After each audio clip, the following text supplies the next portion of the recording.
Diabetes often makes people think of obesity, but as Josie Foster explains, many people live with type 1 diabetes as early as infancy. Peyton Tolles was 8 months old when she was diagnosed with type 1 diabetes. It was our first night away from the kids. We sent her off with Grandma for the night. Grandma phoned and said she doesn't look very healthy, and we sloughed it off as teething or any other child sickness.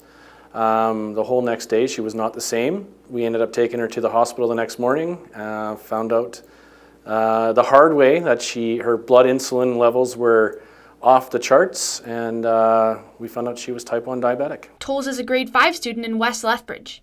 Being diagnosed so young, she hasn't known life without diabetes, but she's learned to make the best of it. Sometimes when everybody has like a snack and then like they want to share it with me and I'm like, no, I can't, and they're like, why?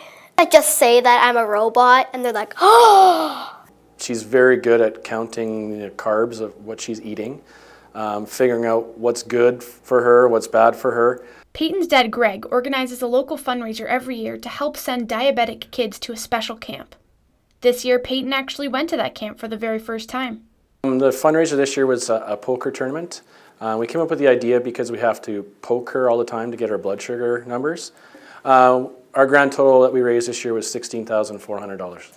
It felt amazing going there, and all of us like test at the same time, and then we all have like there's like doctors, nurses, dietitians there. Stories like Peyton's are special to share on a day like today. Today is World Diabetes Day, a day to raise awareness about this sadly popular illness that affects many Canadians. Yeah, I mean, it's unfortunately here in Alberta, we over the last decade have seen the largest increase in diabetes in all of Canada. We currently have 1 million Albertans, so 25% of the population living either with diabetes or pre-diabetes. And of those, about 316,000 live with diabetes. I've got another 609,000 that live with pre-diabetes, which means blood sugars are elevated, and they are at a very high risk of developing type 2 diabetes. Diabetes Canada has a risk test found online where you can log on and see if you're at risk.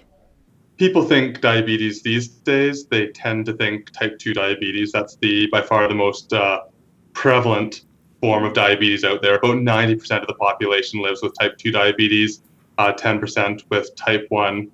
Type 1 diabetes is an autoimmune disorder. So essentially the body attacks itself and destroys cells in the pancreas that disable the body from producing its own insulin. And so somebody with type 1 diabetes is dependent for the rest of their life on insulin injections in order to survive. On World Diabetes Day, for Bridge City News, I'm Josie Foster.